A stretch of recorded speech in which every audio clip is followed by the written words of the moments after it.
मैं अशोक कुमार शर्मा, सह आचार्य हिंदी, MSJ राजकीय महाविद्यालय भरतपुर।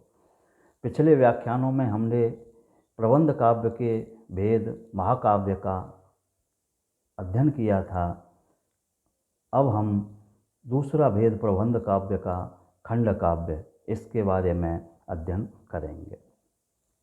संस्कृत काव्य शास्त्र में खंड काव्य की कोई विस्तृत परिभाषा नहीं दी गई है।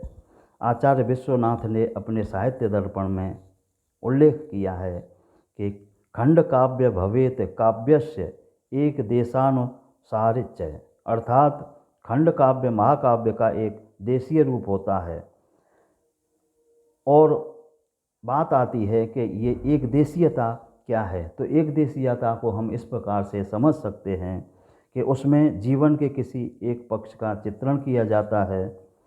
दूसरा, महाकाव्य के लक्षण संकुचित रूप से स्वीकार किए जाते हैं खंड काव्य में। तीसरा, रूप और आकार में खंड काव्य महाकाव्य से छोटा होता है। चौथा, खंड काव्य में प्रभावान्विति, वर्णन प्रवाह आदि का भी बहुत योगदान होता है। महाकाव्य में जीवन का सर्वांगीण चित्र रहता है, किंतु खंड काव्य में उसके किसी रोचक और मार्मिक पक्ष का ही उद्घाटन किया जाता है।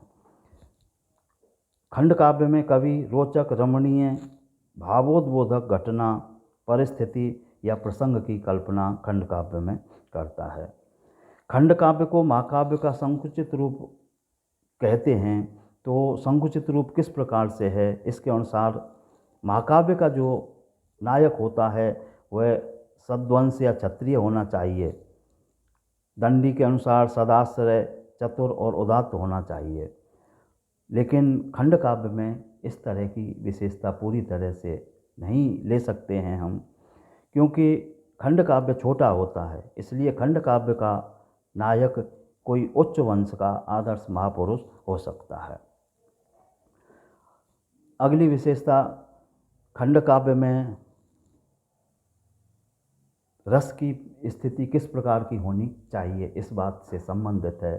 तो महाकाव्य में जो रस है वह श्रृंगार, वीर और शांत, इन तीनों में से एक को परिपाक दिखाया जाता है रस का। किंतु खंड काव्य में इतना समय नहीं होता है, उसका कलेवर नहीं होता है। इसलिए खंड काव्य रस विशेष का परिपाक नहीं दिखाता है, वरना किसी उदात्त भाव का चित्रण ही खंड काव्य में किया जाता है। महाकाव्य की विशेषता ये भी है कि वह सर्गबद्ध होना चाहिए, किंतु खंड काव्य है वह सर्गबद्ध हो भी सकता है और नहीं भी हो सकता है। अगर सर्गबद्ध है तो सर्ग छोटे और संख्या में 8 से कम होने चाहिए, अन्यथा बिना सर्ग के भी खंड काव्य की कथा वस्तु या कलेवर हो सकता है। महाकाव्य के प्रत्येक सर्ग में एक ही छंद होना चाहिए, इस प्रकार का आचार्यों ने कहा है। लेकिन खंड काव्य में इसको पूरी तरह से नहीं लिया जा सकता है, इस विशेषता को।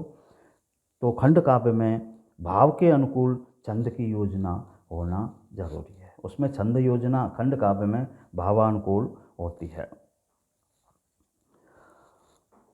अगला, खंड काव्य का जो वस्तु विन्यास है वह कथा की रोचकता के अनुरूप होता है।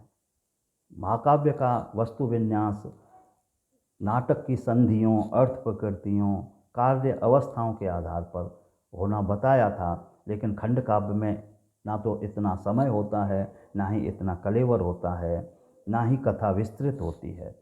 इसलिए खंड काव्य का जो वस्तु विन्यास है वो हमारी कथा रोचक कैसे हो सकती है, कथा का जो वर्णन है वो किस प्रकार से पाठकों को बांध सकता है, ऐसी स्थिति को लेकर के खंड काव्य की वस्तु का विन्यास किया जाता है। अगला जो विशेषता है वह है खंड काव्य के लक्ष्य की।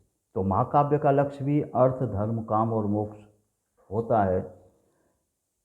इसी तरह से खंड काव्य का लक्ष्य भी अर्थ, धर्म, काम और मोक्ष हो सकता है, किंतु इसके अतिरिक्त खंड काव्य का जो लक्ष्य है, उद्देश्य है, वो किसी उदात्त भाव के उद्दीप्त रूप को सामने रखकर मानव मन को उद्बोधित करना भी हो सकता है।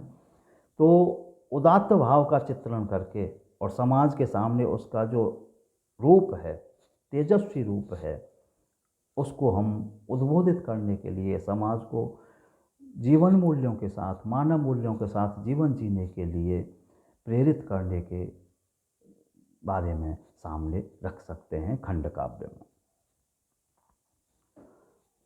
अगला खंड काव्य है, उसमें संक्षेप और संश्लिष्ट शैली में प्रकृति के रमणीय चित्रों की अवतारणा मानी जाती है।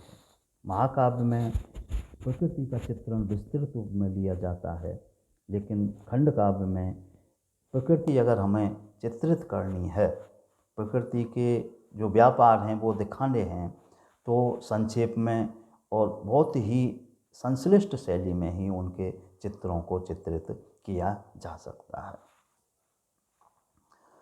अगला जो बिंदु है वो नामकरण का है। तो महाकाव्य में जो नामकरण किए जाते हैं वो नायक या इतिवृत्त के आधार पर किए जाते हैं। इसी प्रकार से खंड काव्य का नामकरण भी नायक या इतिवृत्त के आधार पर किया जा सकता है। अगला बिंदु है कथा वर्णन में प्रभावान्विति होना। खंड काव्य की जो कथा है, उस कथा में प्रभाव डालने वाली भाषा का प्रयोग होना चाहिए कि अधिक से अधिक प्रभाव वह किस प्रकार से डालती है।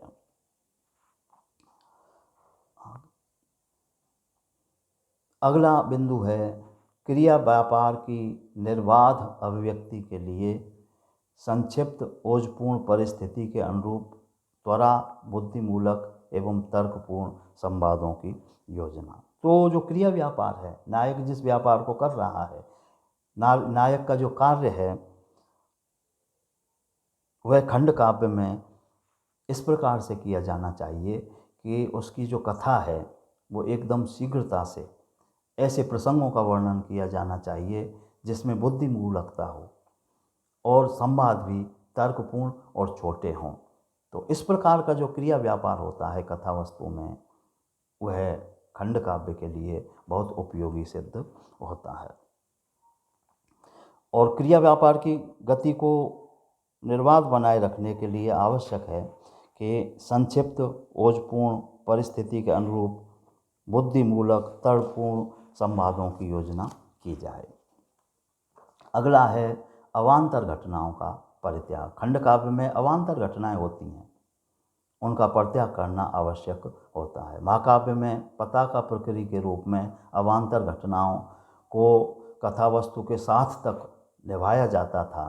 कुछ अवान्तर कथाओं को कथा वस्तु को बल देने के लिए रख करके और बीच में ही समाप्त कर दिया जाता था, लेकिन खंड काव्य में कथा वस्तु छोटी होने के कारण ऐसी संभावना नहीं होती है। अतः उन अवान्तर घटनाओं को इसमें खंड काव्य में नहीं लिया जाना चाहिए। खंड काव्य में पात्रों का चरित्र चित्रण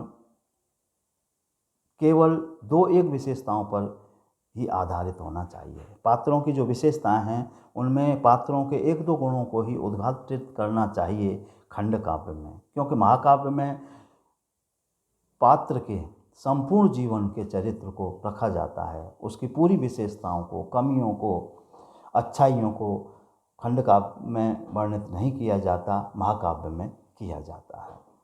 केवल एक दो गुणों पर ही हम खंड काव्य में प्रकाश डाल सकते हैं। इस प्रकार से हम देखते हैं कि खंड काव्य महाकाव्य का छोटा स्वरूप है और बहुत कुछ जो विशेषताएं हैं महाकाव्य की वह खंड काव्य में भी लागू होती हैं, लेकिन कलेवर छोटा होने के कारण, कथा वस्तु छोटी होने के कारण कुछ विशेषताएं होती हैं खंड काव्य में, और उन विशेषताओं को हमने अपने इसमें उद्घाटित किया है अध्ययन में। इस प्रकार से ये जो अध्ययन है हमारा खंड काव्य का संपूर्ण होता है और धन्यवाद।